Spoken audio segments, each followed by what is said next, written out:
She chose a disabled husband to save her mother's life. No one imagined the cost that choice would demand. Moina's world was crumbling. Her mother, the woman who had carried her through every storm, was about to be taken by a sickness that moved faster than time. The diagnosis was merciless. Without an urgent surgery, her mother would not live to see another month. The words fell into Moina's heart like stones into a well. Moina was an only child, and her shoulders carried more than they were ever meant to bear. With her borrowed sewing machine and a handful of needles, she worked day and night, stitching clothes that were never hers, chasing after coins that always slipped through her fingers. She survived by patching the dreams of others while her own quietly unraveled. That late afternoon, when the sky turned orange beneath the mango trees, the doctor came. His coat was old, his hands unsteady, his eyes heavy with pity. He whispered in a tired voice, "Without surgery, she won't make it." In that moment, the earth itself seemed to tilt beneath Moina's feet. She looked at her mother, frail on a thin mat, her face lined with suffering but her eyes still stubborn with hope. "My daughter," her mother whispered, forcing a smile. "God is great. It will work out." She repeated it like a chant, like a shield against death itself. But Moina knew faith did not buy medicine. Hope did not pay doctors. Love alone could not save a life, so she begged. She knocked on doors. She pleaded with relatives who had long forgotten her. She reminded neighbors of promises made at baptisms and celebrations. She asked those who had always said, "You can count on me." But when the coins finally collected, they barely filled a small plastic bag. Nowhere near enough for the hospital's demand. Each night, Moina cried into her pillow, muffling her sobs so her mother wouldn't hear. She wept until her face was raw, until sleep took her like a thief. And then, one morning at the market, fate arrived in the form of a man named Juma. He was wealthy. Land, shops, cattle, all his. But his wealth was hidden behind a broken body, the result of an accident that left him in a wheelchair. The villagers said he was bitter, that his tongue was sharp, that no woman could stand him. He pushed himself through life with the strength of his arms and the hardness of his heart. People avoided him, whispering that he was impossible, cursed, unlovable. Yet that day, under the shouts of sellers and the smell of beans in burlap sacks, his eyes found Moina. Not with pity, not with softness, with the cold curiosity of a man who saw a bargain to be struck. His proposal dropped like a stone into silence. "I will pay for your mother's surgery," he said flatly. "But you will be my wife. Not for love, not for passion. Just to silence gossiping mouths and keep me company." The market froze. Women drew closer, their scarves tugged tighter around their faces. An old woman muttered, "She's selling her soul." Others shook their heads, lips pressed in silence, as though they stood at a funeral before a body. Moina's chest burned. She thought of her mother's prayers, of the smell of porridge that warmed cold mornings, of the years spent sewing scraps for the church. She thought of her mother's hands, thin now, but once strong enough to carry her through every hardship. That night, Moina sat by the candle's weak flame, the wax dripping like tears. Outside, the wind moaned at the window, carrying her despair into the darkness. She had no choice. Between her freedom and her mother's life, there was only one answer.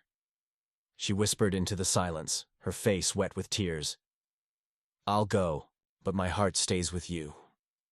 So began Moina's story. Not a fairy tale, not a love story, but a tale of sacrifice, humiliation, and dignity hidden behind the plain folds of a dress. A story whispered in corners but never told aloud, because those who love deeply know, true love pays any price, bears any pain. The day of the wedding came with no joy. The sky itself seemed unwilling to rise. The air was heavy, gray, without color. The village awoke in silence. No drums, no songs, no children carrying flowers. Only the sound of chickens scratching at dry earth and the restless wind dragging dust across the ground. Moina's house smelled of cheap soap and sorrow. It should have smelled of feast and perfume. But instead, the walls held the weight of grief. Her dress, sewn by her own tired hands in long, sleepless nights, was not white silk but rough fabric. No lace, no shimmer. Her veil, cut from an old cloth, covered her face like a mask of shame. In her hands she carried a bouquet of backyard flowers, wilted before they reached her palms. Each petal seemed to sigh with her. Each stitch in her dress felt like an open wound. When she entered the small room where the ceremony was to be held, the silence pressed in. There was no song, no joyful cry, only the shuffling feet of neighbors, curious and judgmental, eyes sharp with pity and gossip. Juma waited in his wheelchair, his hands gripping the armrests so hard his knuckles whitened. His lips were pressed in a thin line, pride burning in his eyes, not the pride of love, but of possession. Around him some women wept, but not from joy. Their tears were the kind that fall when watching someone else's fate sealed. The priest, a thin man with a threadbare cassock, spoke in a weary voice, his words sounding more like last rites than wedding vows. When the time came, Moina could not lift her gaze. She stared at the floor, at the dust clinging to her bare feet. Her yes came out as a faint sigh, almost lifeless. Juma, in contrast, raised his head proudly, like a man displaying a prize he had purchased. The silence that followed was so thick it could be cut with a knife. No cheers, no songs, not even the faintest clap. Just the sound of someone coughing, the scrape of a shoe, a spoon falling in the kitchen. It felt less like a wedding and more like a burial. In the corner, Moina's mother sat, her frail body trembling, her rosary clutched so tightly it left marks on her hands. Tears streamed endlessly down her cheeks, tears of guilt, of gratitude, of prayers left unanswered. Her eyes carried both love and pain. She wanted to rise, to pull her daughter away, to cry out, "No!" But her weak body betrayed her. When the priest's last words faded, people began to leave. Slowly, one by one, as if leaving a graveside. Murmurs filled the yard. She traded her youth for her mother's life, an old woman whispered. "This isn't a wedding," a man muttered, spitting into the dust. "It's a burial of a soul." Moina walked out dragging her dress, her head bowed.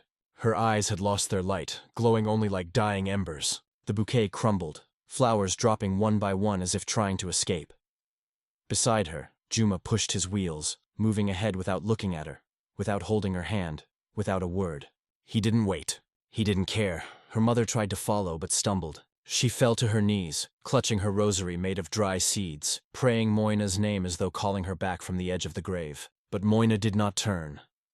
She walked forward like someone marching to slaughter, like someone keeping a promise carved between heaven and earth. She did not cry. Not there. Not before them. At the doorway, Juma finally turned his head, looked her up and down, and let out a short, bitter laugh. His words cut sharper than any blade. "From today on you are my wife, and I am your owner." The whispers behind the gate fell silent. Some turned their faces away. Others lowered their eyes in shame. Moina, still hidden under her veil, drew a deep breath. Her fate had sealed itself. That day there was no feast, no food, no drums. Only the slow creak of Juma's wheelchair on the floorboards, and the sight of Moina's dusty dress trailing behind her like a shroud. When the sun dipped low behind the palms, her mother was still on her knees, praying, trembling, broken. And maybe, in that moment, she finally understood. To give her another day of life, her daughter had let a part of herself die inside. As Moina entered the house, she did not look back. Her head was low, but inside her a storm roared. With every step she remembered the needle in her hand, the long nights of sewing, the warmth of her mother's porridge, the scraps she turned into survival. All of it now felt distant, as if it belonged to another woman, another life. Now she was just Juma's wife, bought like a piece of land, like a cow at the market. In the last light of the afternoon, when the final guest left, the yard stood empty. The ground still held the heavy footprints of the curious. The wind ran wild, carrying away the dust and the last petals of the bouquet. Only then, in the deep silence of the house, did Moina allow a single tear to fall. It wasn't just sadness.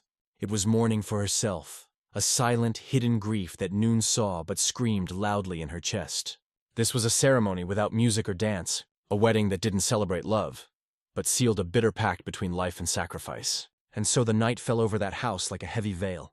No one sang, no one danced, only silence, heavy as a stone, witnessed the beginning of a new life that felt more like a sentence. That night, when the last beam of light disappeared behind the hills, Moina stepped into the house like someone entering a minefield. The cold floor, the smell of old dust, and the creaking furniture told stories no one wanted to hear.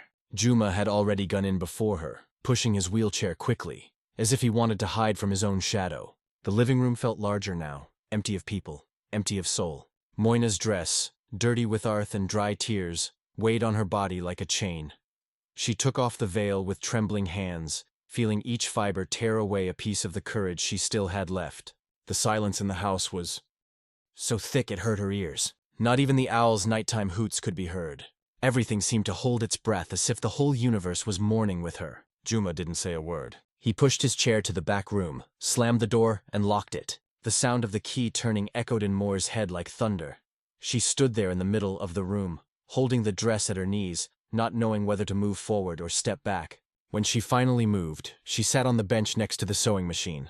Her old companion through countless sleepless nights. She rested her head on her arms, took a deep breath, trying to find a bit of clean air. But all she found was the smell of the machine oil. The thread kept in old cans, the musty fabric. There, in the middle of those scraps, she felt more alive than at the altar hours earlier. The sewing machine was the silent witness to all the battles she had fought alone. It was there she didn't just sew dresses. She also stitched together the pieces of her own heart. Outside, the wind shook the loose tiles, making a low sound that resembled crying. The sound mixed with the creaking of the wheelchair in the hallway, moving back and forth like a restless animal. Exhausted, Moina looked down at her cracked feet, remembering the days she ran barefoot after the chickens, helped her mother carry water in a pot, danced around the fire on festive nights. All of that felt so far away that it hurt to remember Dot when the cold, relentless dawn arrived. She dragged herself to a corner of the room where there was a thin mat almost without straw. That would be her bed. She lay on her side, hugging her knees, her small body curling up, trying to disappear inside herself. She heard the wheelchair moving, but Juma never came out. Sometimes the sound stopped abruptly, and the silence sliced through the air like a knife. During those pauses, Moore's heart beat so loud it sounded like a war drum. She closed her eyes but didn't sleep. Every memory of her mother, every comforting phrase she heard as a child, came back like a raging river. God never abandons those who keep a pure heart, her mother used to say, but there lying on the cold floor. Moa wondered if God still remembered her. The pain wasn't just in her body, which already ached from exhaustion, but in her soul, silently torn apart. The next morning, Juma left the room early without looking at her. The wheelchair's wheels scraped the floor, kicking up dust and pushing heavy air. Moina got up slowly, wiped her face as if erasing a bad dream. She went to the kitchen, heated some water, and made a bitter tea so uninviting even its smell pushed her away. When she put the cup on the table, Juma only glanced sideways, lifted his hand to refuse, and turned his face away. In those first days, every gesture was a silent battlefield. Moa tried to help, to tidy up, to cook, to clean, but everything was met with contempt. A light shove of the table, a loud sigh, a look that said more than any scream. Juma preferred to lock himself in the room, staring at the wall for hours, or go out into the yard where he stared at nothing. At night, the ritual repeated. Moina in the living room, wrapped in an old cloth, and he in the room protected by the key. During the long hours of solitude, Moina took refuge in her sewing. Her hands moved back and forth, the needle dancing on the fabric, but her tearful eyes betrayed her inner war.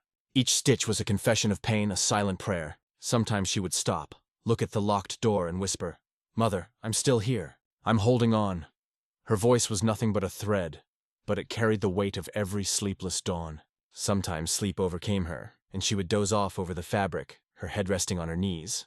When she woke, the sun was already painting the room a pale gold, reminding her that another day had begun, just like the one before and the one that would follow. The repetition was like a hammer to the chest. The same silence, the same contempt, the same soundless scream of loneliness. Moore started to lose weight. Her face, once full of life, grew thinner with each sunrise. The clothes she adjusted herself grew looser each day. The old mirror in the corner showed a woman she didn't recognize. Even so, every morning she tied the scarf on her head, wiped her face, and tried to hide what couldn't be hidden. Her dignity was sewn in silence, stitch by stitch. The neighbors began to notice. When she passed by in the yard, they would slowly approach, but said nothing. Some looked at her with pity, others with scorn. Some shook their heads as if to say it was to be expected.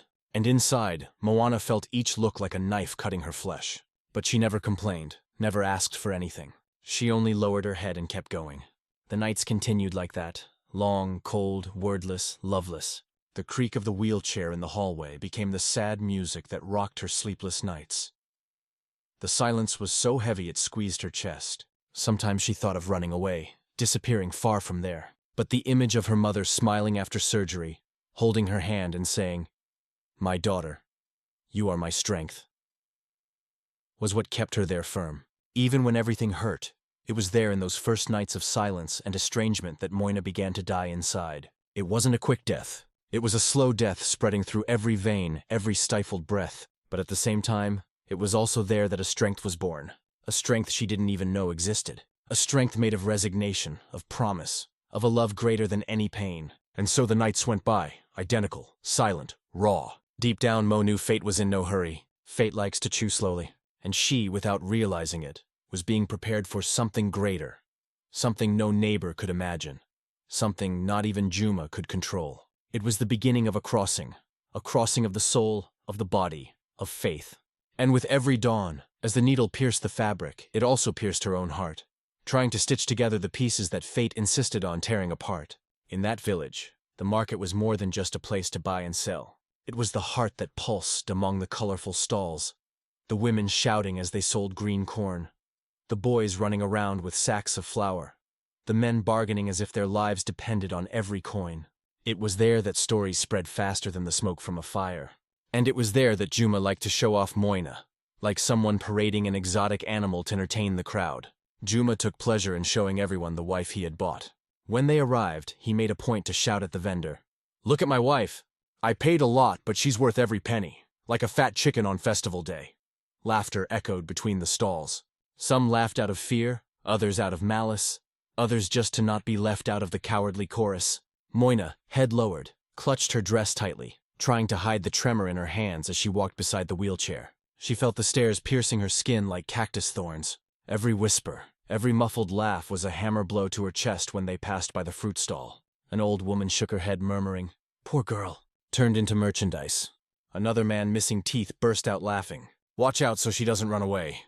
Juma and Juma, proud, replied, "Run away. There's nowhere to go. I bought her. She's mine now." Juma's words weren't just mockery. They were sharp knives thrown in public to remind Moina who owned her, who commanded, who dictated the cruel rules of that game. Sometimes he would ask her to pick something up off the ground, just to see her head bow. He made a point of choosing the hardest paths among the stalls, where the ground was uneven and full of stones, so she would stumble, so everyone could see her fragility exposed. One afternoon, passing by the butcher's stall, Juma pointed at Moa and said loudly, "See her! I paid more for her than for this meat, but meat spoils. A woman like this lasts longer." The butcher laughed harshly, like a knife scraping against a stone. Moa felt her face burn, blood rushing to her head, but she didn't respond. She couldn't. Silence was her only weapon left, a silence that screamed inside, but the world ignored. When they got home after those trips to the market, Juma seemed rejuvenated. His eyes shone with a sick pleasure, like someone returning victorious. From a hunt, he lightly banged the wheels on the ground, marking a rhythm, almost as if dancing with her humiliation. Moana followed behind, taking small steps, dragging her soul across the floor. With each market visit, she returned smaller, weaker, more invisible. The village children began to make up songs, cruel rhymes that spread through the alleys. The bride nobody wanted, married to the sad old man. They sang running back and forth. The mothers tried to hush them, but it was too late. The song spread like fire on dry straw, and when Moina heard it, she pressed the cloth against her face as if trying to muffle a cry that could not exist in public, even at home. Juma kept reminding her of the price he paid. At every meal he said, "Don't forget, woman, your food comes from my pocket. Even the salt in your plate is mine." When Moana set the food on the table, he looked at it with disdain, pushed the plate away, complained about everything, and sometimes didn't eat at all. Sometimes, just to hurt her, he would throw the ball on the floor, forcing Moa to clean it up on her knees. Time passed, and Juma's moods grew sharper by the day. The market visits became a cruel ritual. For him, it was the perfect stage. For her, it was a crucifixion. The villagers already waited for their arrival, like waiting for a play to start. Deep down, each spectator carried a mix of pity and sick fascination. After all, watching someone's downfall always attracts eyes. On the way home, Moina's hands grew cold and sweaty, her heart hammering against her chest. Her legs trembled so much she sometimes thought she wouldn't make it to the gate in one piece. But she did, because she had promised her mother she wouldn't let anything completely destroy her. Inside, she kept one last flame, small, hidden. What Juma didn't realize was that with each public humiliation, Moina became quieter, but also more resilient. Like an old tree trunk that the axe keeps striking, but that does not fall. Her silence wasn't surrender. It was a silence holding back containdrage, raw pain, stubborn faith. At night, after those days, Moina would return to her sewing machine. The fabric was already stained with tears, but she kept going. She didn't just sew clothes. She sewed memories of who she once was. of what she once dreamed of being. Sometimes she held the scissors in her hand, staring at the shining metal, imagining cutting not the cloth, but the thread tying her to that life. But she never did. Instead, she took a deep breath, wiped her face, and started sewing again in the streets. The people continued to chant the cruel rhymes. Some women who once smiled at her now looked away. The market, once full of colors and life, had turned into a field of shame. Every visit was a new wound, and Juma knew it. He fed on her humiliation. It was as if with each whisper he drank a sip of poison and felt more alive. But inside Moina, something was sprouting. A type of strength that cannot be bought or measured. A strength that only grows when the soul sinks to the bottom and returns carrying precious stones. It was that strength that kept her standing even when the whole world seemed to want to see her fall. Juma's cruel gaze was a reversed mirror. He saw in her only possession an object, a trophy. But Moana, in her silence, saw in him a broken man, more crippled inside than the wheels that carried him. And deep down, maybe that was why she hadn't run away yet. There was a sadness in his eyes. No one else noticed. But for now, it wasn't compassion keeping Moa there. It was just the promise made before a silent god, to a mother bent in pain, to a fate she hadn't chosen, but had embraced. Each market day, each cruel rhyme, each invisible shove was another brick in the wall Moana was building inside herself. And even if no one saw it, even if no one understood it, that wall grew silent, strong. That was how she survived those days. And it was in this way that, without realizing it, Moina began to sew not just fabrics, but also a new identity, a new path, a new story. A story that one day the whole village would come to hear. The news of her mother's recovery came like a timid breeze after a long season of drought. In that simple hospital with stained walls and the smell of disinfectant mixed with the sweat of those waiting, Moira's mother opened her eyes again forcefully, like someone reborn after a shipwreck. The doctors, with tired smiles, said the surgery had been a success. Her heart, which had once beat weakly like a broken drum, was now beating strong again. And soon the news spread through the village that the mother of the girl who married had escaped death's grasp. On Moa's first visit to the hospital after the wedding, her mother held her hand tightly as if wanting to pull her back to a time when there was still laughter around the fire. The smell of roasted corn and lullabibbies at night. Her mother's face was thin, but there was a flash of light in her eyes, a gratitude so pure it pierced any darkness. Moa felt her chest sink. In that hand squeeze she realized the sacrifice hadn't been in vain. Her mother was still there, alive, with the same sweetness as before. "You're so thin, my daughter. Where's your smile? Where's your glow?" her mother asked, running a trembling hand across her face. The question hit like an arrow, knocking the air out of Moina's chest. She took a deep breath, trying to swallow back the tears that insisted. On rising, she forced a smile. Only the strong can manage. "The marriage is good, Mama. What matters is that you're alive." "I'm fine, really fine." The words came out low but firm. Her eyes, though, told a different story. Behind them ran a river of pain that her mother, weak and still dazed from surgery, didn't notice. Her mother, relieved, smiled. A smile that lit up the cold room. A smile that reminded Moina of bright childhood mornings, waking up to the smell of corn porridge and whispered blessings at the foot of the bed. That smile was all Moona needed to keep going, even if each step felt like an open wound. When she returned home that afternoon, Moina carried a mix of relief and guilt in her chest. The way back felt longer. Each stone on the road seemed to whisper secrets. She looked down, dragging her dress, remembering her mother's glowing face. She thought of her words, "Where's your glow?" and wondered if she would ever have the courage to answer with the truth. Juma was waiting at the gate, his face hard, lips thin like a poorly sewn thread. Seeing her arrive, he raised an eyebrow and mocked, went to cry in Mommy's arms. "What a fine wife I have." There was no response. Moina just walked past him like a breeze, invisible. The silence between them was so thick, it could almost be cut with a knife. In the following days, her mother returned home. Still fragile but strong enough to walk around the yard, water the plants, sit on the porch, and chat with neighbors who came to hear the news. Every time she looked at her daughter, she insisted, "You look pale, my daughter. Isn't your husband giving you good food? Everything's all right?" Moa smiled, adjusted the scarf on her head, looked away. "Everything's fine, Mama. He takes good care of me, don't worry." It was a lie sewn with thick thread, tearing her apart inside a bit more each day. But her mother didn't see it. Or perhaps she chose not to, wrapped in the joy of her new chance at life. Her mother talked enthusiastically about plans she had. Once given up, planting cassava in the yard, sewing a new quilt for cold nights, going to church on the weekend to give thanks. With each plan, Moina felt a deeper knot in her stomach. It was as if her mother's life blossomed while hers withered in silence. One afternoon, while her mother sewed colorful cloth for cushions, she looked at Moina and said, "I dreamed we were dancing under the full moon. You wore such a beautiful dress. You spun and I clapped my hands." Her voice came out like an old song full of tenderness. Moina smiled, but inside her soul bled. That dance would never exist. That swirling dress was nothing but a dream stitched by her mother's imagination. At night, while her mother slept deeply, breathing calmly, Moina sat by the window, looking at the starry sky. Each star seemed like an unanswered question. She thought about what her life might have been if fate had taken another path. She thought about the laughter she didn't hear at her wedding, the songs that weren't played, the embrace she never received. She looked at her mother sleeping and repeated to herself, "It was worth it. It was worth it." But each repetition sounded weaker, like a distant echo fading away. Each night that phrase weighed more heavily, turning into a stone in her heart. During the day, her mother smiled at everyone, gave thanks, sang little praise songs in the yard. The neighbors praised, "This woman is strong. She survived because she has faith." The mother just replied, "My daughter was my angel, made the greatest sacrifice." But she didn't know that the price was her daughter's soul being sold in installments. One day, seeing Mona cleaning the porch, her mother asked again, "Why don't you ever talk about your husband? Doesn't he bring you flowers? Doesn't he take you to the market? You don't laugh anymore." Moina took a deep breath, dropped the cloth, and simply said, "He's a busy man, Mama." And she turned quickly before the tears could come.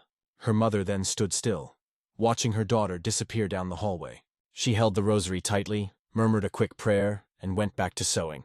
Maybe deep down she knew the truth. Maybe that woman, already seasoned by pain and struggle, felt her daughter's silences like someone senses rain before the first drop falls. But gratitude for her new life was stronger than any suspicion. And so the days passed, mixing the mother's joy with Moina's deepening silence. The mother's smile lit up the house, but the daughter moved like a shadow, sewing in silence, tending the yard, serving her husband without a drop of affection, only out of duty. Deep down, the mother believed everything was fine, that her daughter had found a new life at Juma's side. She didn't see the deep, dark circles, didn't notice the subtle tremble in her hands, didn't hear the screams trapped in Moana's chest. Maybe because her heart couldn't bear another pain. Or maybe because deep down she chose not to see Dot and Moina, faithful to her promise. Kept smiling in front of her mother, saving every tear for the nights when she curled up at the edge of the mat. There she allowed herself to cry, but only in silence. She cried inwardly so as not to wake her mother, so as not to burden that fragile heart with even more guilt. It was a cruel dance, a mother reborn without knowing and a daughter dying silently to sustain that rebirth.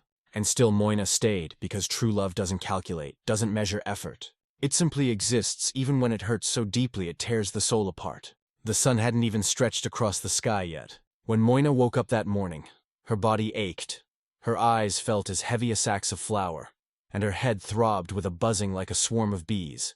The night before had been tortured. Juma had come home irritated, more bitter than usual. His words came sharp, spat like stones from a sling.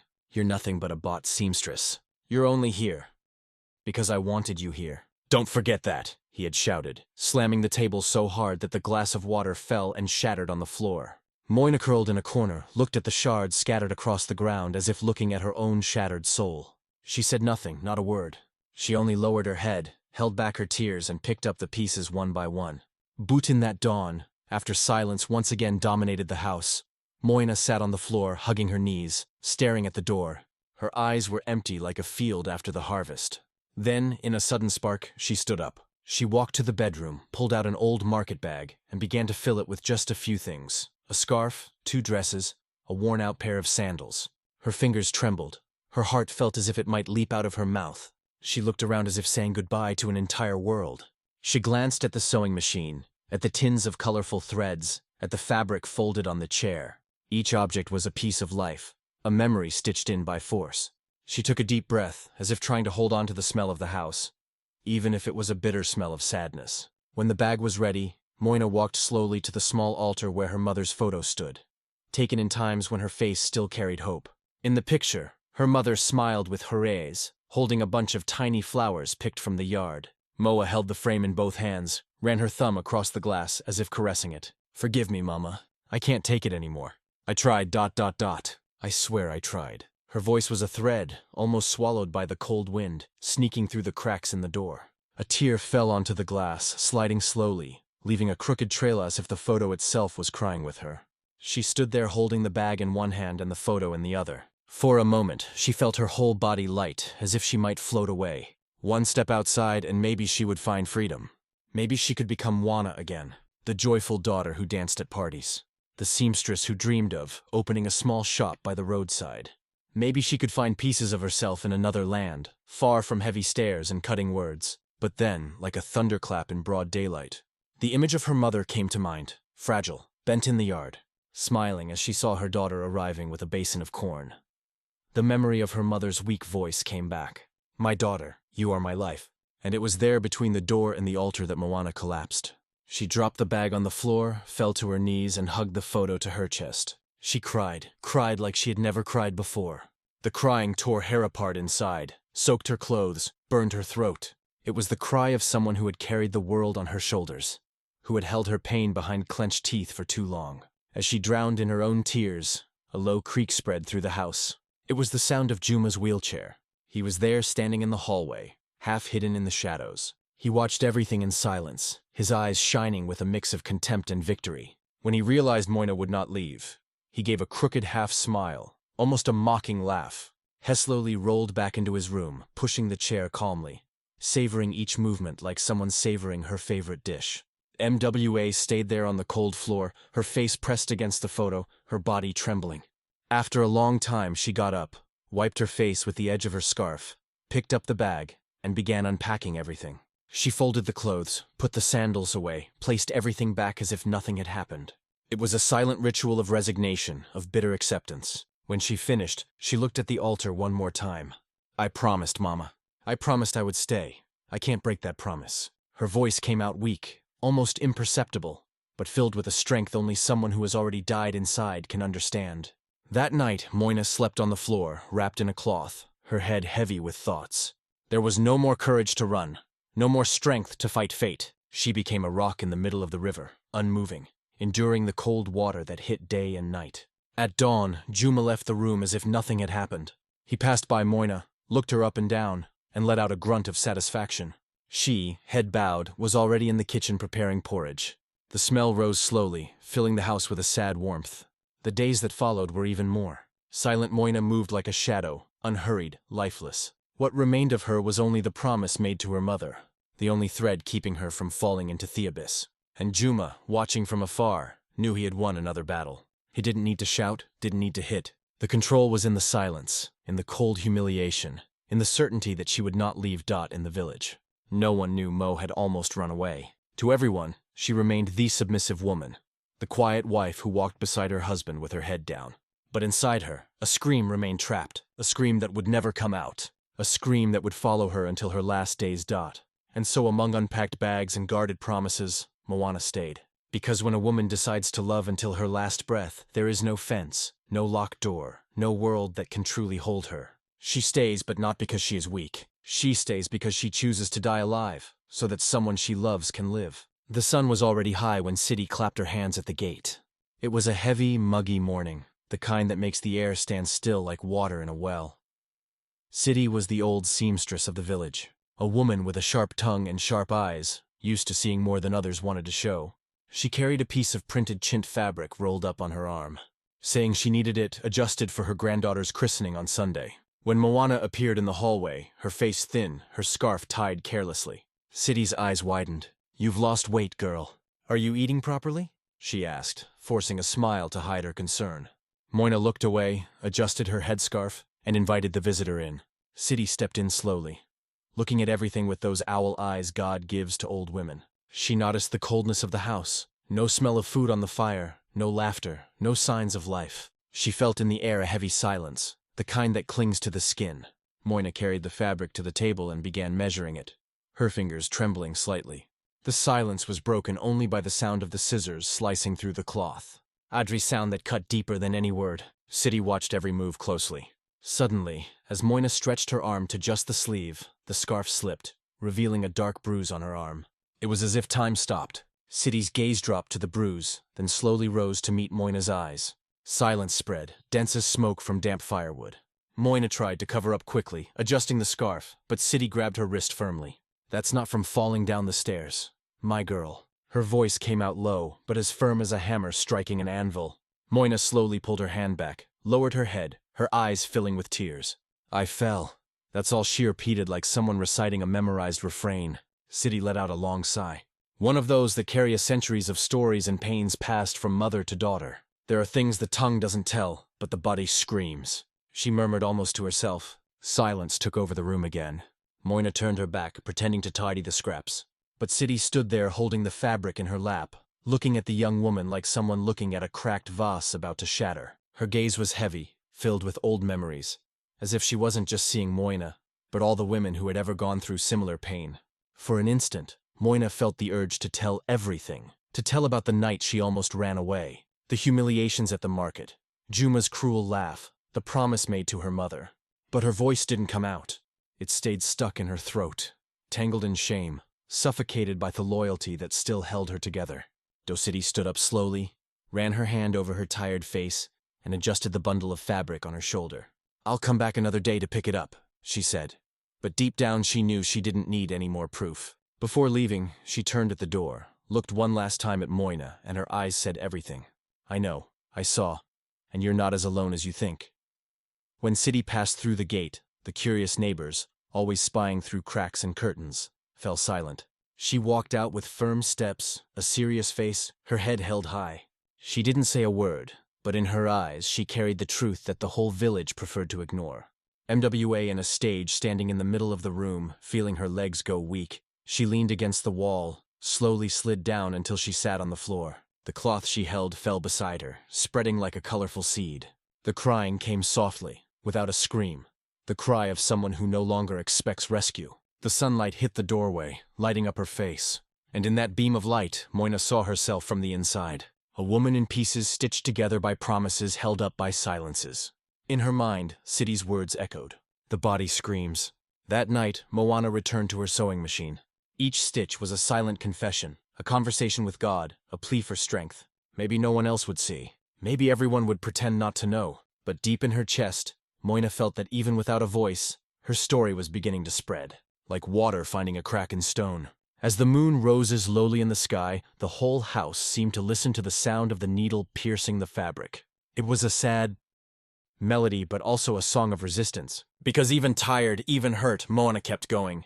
And each night survived was a step, however invisible, towards something she herself couldn't yet define. And so with the secret revealed in City's eyes, the seamstress, the village began to change. Still silent, still fearful, but no longer completely blind. Because once the truth is discovered, it never goes back to sleep. The morning was born with the smell of rain, though the clouds still held back the first drops.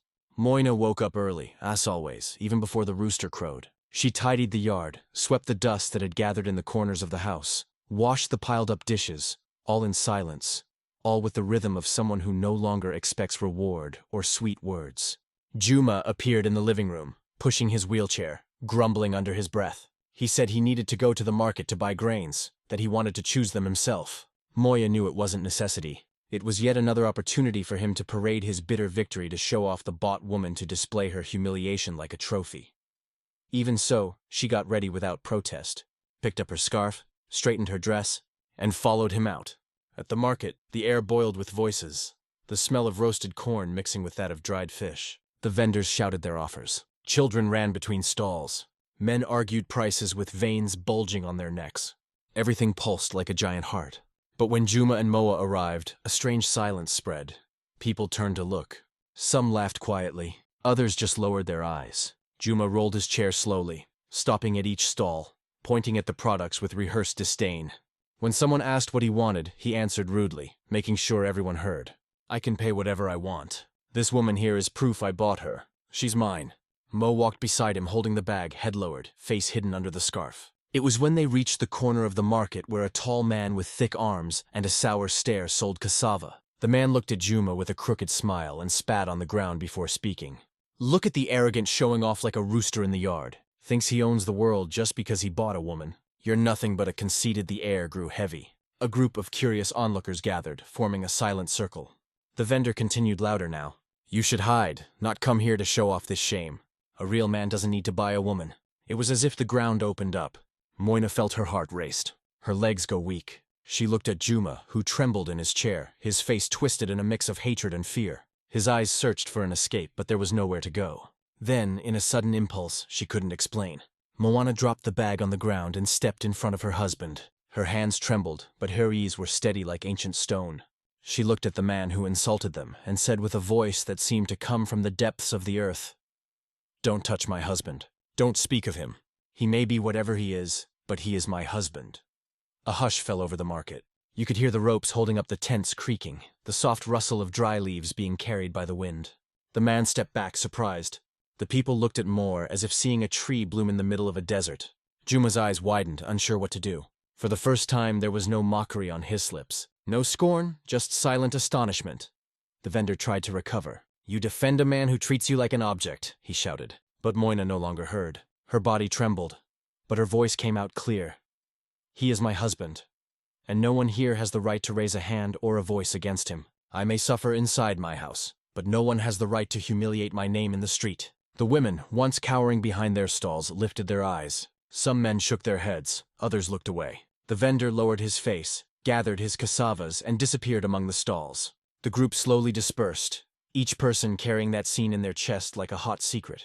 Juma tried to speak, but no sound came out. His throat seemed locked. His fingers gripped the armrest of the chair so tightly that the veins bulged.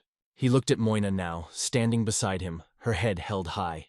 There was no smile, no tenderness, but there was a raw strength, a dignity Noon expected to find. On the way back home, the walk was silent. Juma didn't grumble, didn't curse, didn't mock. He simply pushed the chair, staring straight at the road.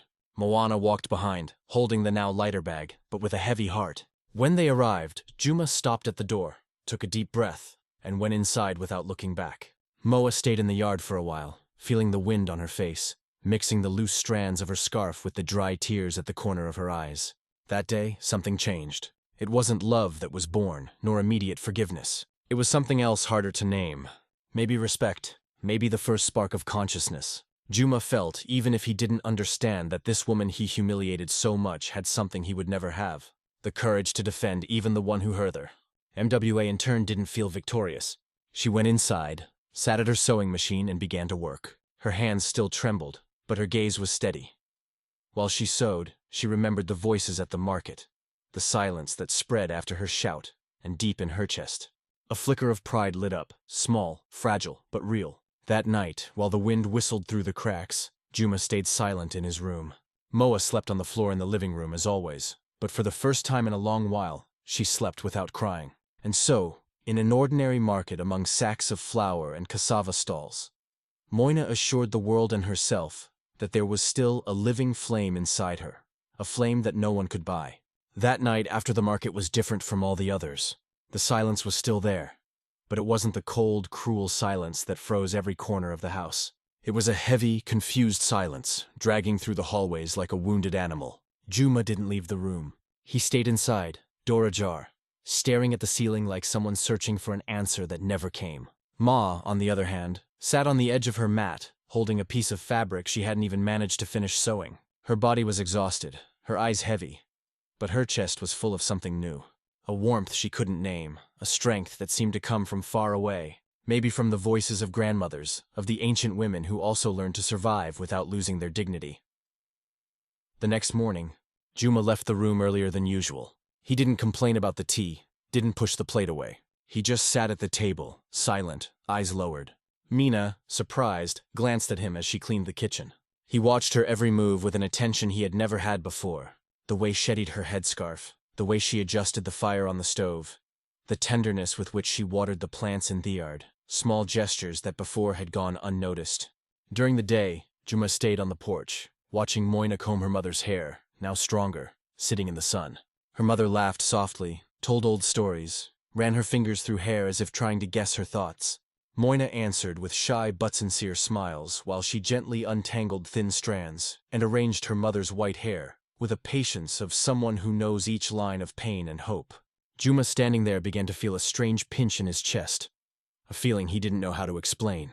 It was as if a window slowly opened inside him, letting in an ancient wind, a forgotten memory. He, who had always prided himself on being as hard as stone, now felt that hardness start to crack. He heard the gentle laughter of mother and daughter, and for the first time caught himself wishing to be part of that small joy. In the following days, Juma started to observe more. He saw Moana pick through the rice grains with patience, separating each tiny pebble. He saw her wake up in the dark, light the fire, wash her face with the cold water from the pot, arrange the flowers in the yard before the sun got too strong. Every gesture carried a silent devotion, a gentle strength he had never seen before. One night, Juma woke up to the sound of muffled crying. He went into the hallway and saw Moana sitting at the sewing machine, her head lowered, shoulders shaking slightly. He didn't have the courage to enter. He stood there leaning on the chair, his heart beating strangely like a drum out of rhythm. He wanted to say something, but the words stayed stuck in his throat. He went back slowly to his room, carrying that image with him like a Moor. The next morning when Moina served him tea, Juma didn't push the cup away. He just held it with both hands, looked at her but said nothing. His gaze, however, wasn't the same. There was a tiredness, a silent request for something he didn't even know how to name. That afternoon, while Moina sewed on the porch, Juma watched silently. He saw the way she pulled the thread, how she furrowed her brow when she found a knot, how she sighed with relief when the fabric finally obeyed. And for the first time he asked himself, did she hate me? Or did she just want to save the one she loved? The question echoed inside him like thunder. The answer didn't come, but it left a void he couldn't fill. Little by little, small gestures began to change. Juma no longer shouted as much. He started to observe before complaining. Sometimes he bit his tongue before saying something cruel. One morning, he even thanked her for the coffee in a low, almost imperceptible tone. Moina looked surprised but didn't comment. She just continued, like someone who no longer expects anything, but also doesn't deny crumbs of humanity. Moore's mother noticed the change. She commented quietly when Moina combed her hair, "That man is changing. God softens even the hardest heart." Moina only smiled, but inside she didn't know whether to believe it. The village also started to notice. Juma began going out less, avoided public humid. When he went to the market, he didn't shout. He greeted from afar with a shy wave. Some still distrusted it. Others said it was just an act. But inside the house, Moina saw the signs. One day, while she watered the plants, Juma appeared at the door holding an old blanket. "Here, you can use it in the living room when it's cold." The words came out rough, as if he was spitting stones, but they came out. Moina held the blanket, looked at him without knowing what to say. She just lowered her head and went inside.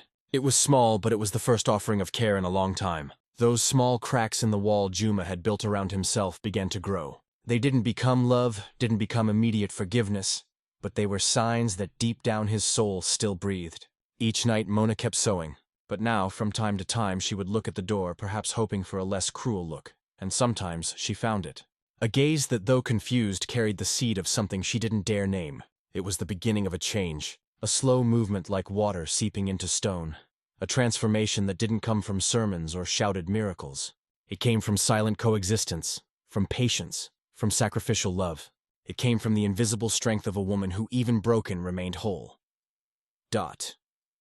In that moment, Juma began to realize that his greatest victory wasn't having bought her, but seeing her stay, even when everything said she should run. And that thought corroded him, and at the same time began to heal him. It was on a cold dawn, the kind where the wind slips through the cracks and sings a sad tune among the tiles, that Moina heard the first groan coming from the bedroom. She got up slowly, holding a shawl around her shoulders, her body still heavy with sleep and memories. When she reached the door, she found Juma curled up in bed, his face sweaty, his breathing short like someone who had run leagues across dry land. "Water ... he murmured, his voice almost swallowed by the silence of the house. Moina ran to the kitchen, grabbed a gourd of fresh water, and returned. She held his head carefully like holding a sick child. Juma tried to resist, turn his face away, but he had no strength. He drank the water in short gulps, his chest rising and falling like an old bellows.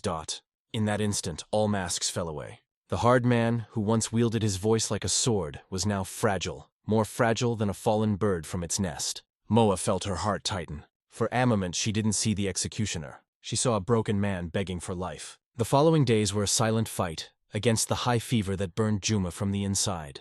Moina didn't leave his side. She prepared herbal teas, placed wet cloths on his forehead, whispered quiet prayers she had learned from her mother in the early mornings. Moa's mother, now stronger, also helped, though in slow steps. Sometimes she appeared at the door, holding a rosary made of seeds, murmuring, "God doesn't abandon those who suffer." Moa would just nod, too drained to speak. Juma drifted between delirium and deep silence.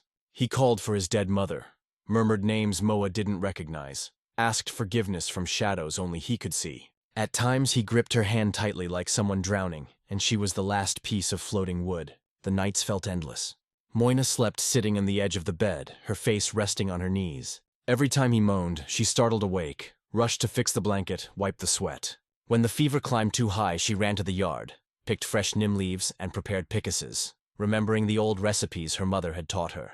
In the pauses between caring for him, Moina remembered the humiliations, the market, the mocking laughter, the sharp words he threw like spears. But in that moment, none of those memories outweighed the desire to save a life. Because for her, life was always sacred, even when the world said the other didn't deserve it. By the bed, Juma opened his eyes during one of those pale dawns. He was weak, lips cracked, gaze lost. He fixed his eyes on Moa, who was adjusting a pillowcase, and murmured with a trembling voice, "Why are you still here?" The question hung in the air like a bird, unsure if it should land or fly away. Moana stopped, took a deep breath, felt her throat close. She thought of all the answers she could give. The promise to her mother, the dignity she wore like a cloak, the fear of breaking a sacred vow. But deep down there was something simpler and deeper. She approached, held his cold, weak hand, and whispered, "Because it was the only promise I made from my heart." The words echoed through the room, filled the empty walls, hit us like a hammer. His eyes filled with tears, but not tears of physical pain. They were old tears kept 4 years, maybe a lifetime. He squeezed her hand with the little strength he had left. His breathing uneven.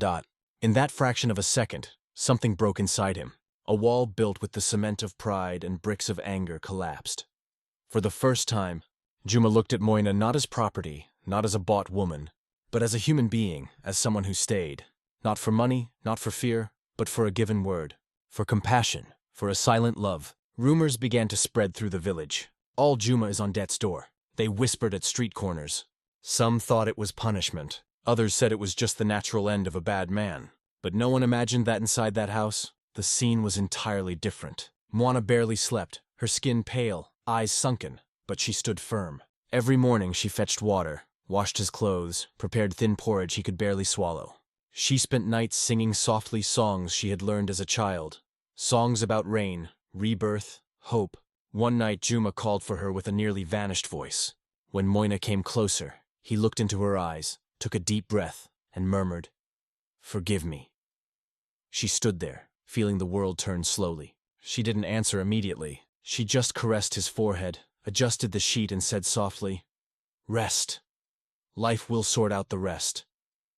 From that day on, Juma stopped fighting her care. He no longer pushed away the plate, no longer avoided her gaze. He began to watch her every move with the awe of someone seeing a miracle. The illness remained strong, but inside something started to heal. The village, which once mocked, now looked at the house with quiet curiosity. Some began to say Moa was a real woman. Others called her a living saint. But she, oblivious to it all, kept sewing at night, singing softly to chase away the ghosts that hovered around the room, and sewed between home remedies, sleepless nights, and whispered prayers. Juma started to change, his body still weak, but his soul opening like a flower, stubbornly growing through asphalt. Moa, though tired, gave a small smile every time he accepted tea. Every time he managed a faint "thank you." Little signs that to her were like rays of sunlight after a long storm. In that unexpected illness, fate found a way to dismantle the walls. It wasn't just a bodily cure. It was an invitation for him to finally see who the woman was, the one who slept on the floor of the living room, who sowed dreams while holding in her pain. And for her, it was yet another proof that a promise is sacred, something you carry to your last breath.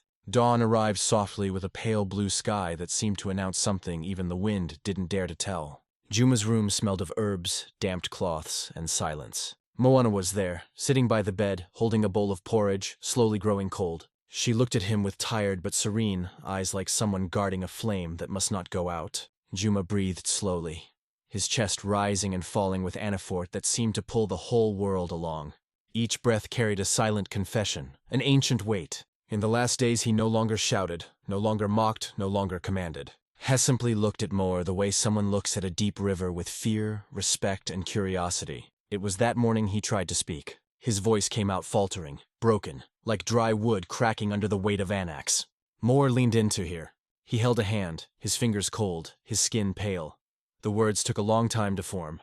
Each letter seemed to come from the depths of a dark well. "Why are you still here?" he repeated, his lips trembling.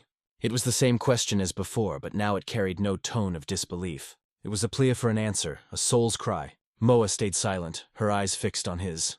She took a deep breath, feeling her chest open and close with difficulty, as if each breath were a step on a rocky path. The answer came softly, loaded with everything she had held back for so long, because it was the only promise Imad from my heart. The words came out like fine rain after a long drought, simple yet strong enough to break down the last wall. Juma looked at her, his eyes slowly filling, as if they didn't know how to handle that water. When the first tear rolled down his face, it was as if the whole world stopped to listen. He cried. It wasn't a loud cry. It wasn't a scream. It was a contained, silent cry, the kind born deep inside where the oldest pains live. He cried like someone who finally understands that they have made mistakes beyond repair, like someone seeing their own reflection and being terrified by what they see. Juma squeezed Moina's hand tightly, as if clinging to a plank in a stormy sea. "Forgive me," he stammered between sobs. Moina said nothing. There were no more words that could explain the pain, the sacrifice, the promise. All were there in that exchange of gazes. Instead of replying, she ran her other hand across his face, wiping his tears, a gesture only mothers usually make to their children. And in that moment, Juma looked like a boy, fragile, curled up, searching for a comfort he had never known. Outside, the village began to wake up. The sound of chickens, the smell of fires being lit, the humming of women preparing for the day. But inside that house, time seemed suspended. The entire world fit inside that room. In that instant, when Juma calmed down, he took a deep breath and closed his eyes. Moina stayed there holding his hand, not letting go. There was no anger on her face. There was exhaustion, yes, but also a strange peace, like someone who finally understands the meaning of a long, stony road. Soon the news spread through the village. The cruel asked for forgiveness. They said at the corners, some thought it was a lie. Others believed without question. The older women shook their heads, murmuring, "Destiny never fails." The men scratched their chins, doubtful. But deep down, everyone felt that something big had happened. At the market, where Moina had been so often humiliated, the conversations changed tone. The children who once sang cruel rhymes now looked at her with curiosity. The women commented, "She endured it all, but she didn't leave. Is that love or courage?" And Noon knew the answer. That night, Juma slept better than he had in years. His face seemed lighter, his body still weak, but his soul finally at peace. Moina sat beside him, sewing by the faint light of the lamp. The thread ran firm as if it too wanted to tell a story. She remembered everything. The first day at the market, the dress dusty and torn, the packed bag ready to flee, the promise made at the foot of that makeshift altar. She remembered the sharp words, the eyes that stripped her in public, the cold nights on the floor. And even so, there beside him, she felt, her struggle had a purpose greater than the world could understand. When she finished sewing, Wana stood up, covered carefully, tidied the room. Before leaving, she looked at him one last time, and in that look, there was a silent farewell to the woman she had been, and the birth of another. On the porch, her mother slept in the chair, the rosary fallen in her lap. The yard smelled of wet earth, and the stars shone shilly above. Moina sat on the step, took a deep breath, and let a single tear fall. It wasn't a tear of pain, nor of joy. It was a soul's tear from someone who had carried the world on her back, and even so chose not to let go. There, alone under the sky, Moana understood that it doesn't matter how many times life stitches new tears into your chest. What matters is the steadiness of the hand that holds the needle, and hers, despite everything, remains steady. The translation into English, preserving the meaning, flow, and poetic tone, Juma survived. After so many nights battling for each breath against death, his thin, trembling body began to regain some vigor. His face still bore deep lines, but his eyes now carried a different shine, a damp glow, almost like that of a child waking from a long nightmare. The entire village expected that once he recovered, he would return to his old ways. Arrogant, cruel, feeling like the master of the world. But instead, Juma began spending his days in the yard, watching the chickens peck the birds hop along the broken wall. He heard the voices of people passing outside but didn't respond. He stayed there, silent, like someone who had finally found a bench by the road to rest his soul. Moina continued her routine, waking early, washing clothes, tending to the plants, and sewing. But now, each stitch she sewed seemed lighter, as if an old weight had been lifted from her chest. Sometimes, as she passed by Juma, he would reach out his hand just to touch the hem of her dress in a timid, almost childlike gesture, and she in silence allowed it. Moina's mother watched everything from the porch, fingering her rosary, murmuring prayers that only mothers know how to say.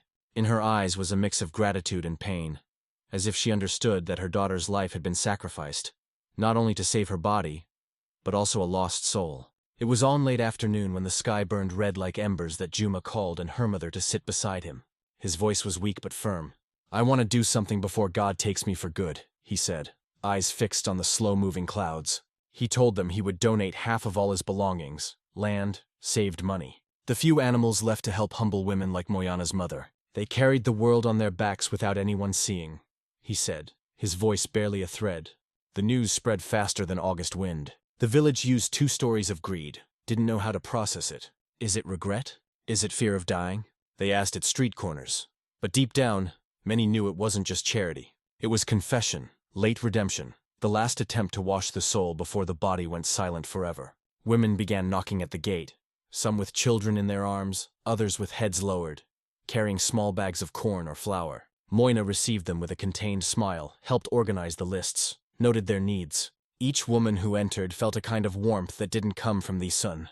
It was the warmth of being seen, of being cared for, even if just for a moment. In the yard, Juma watched everything from his wheelchair, his face still stern but his gaze now gentle. When an older woman approached, he tried to raise his hand in greeting, as if offering a silent apology to each one.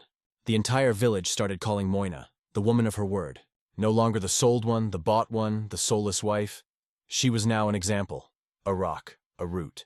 The young girls whispered, "I wish I had her strength."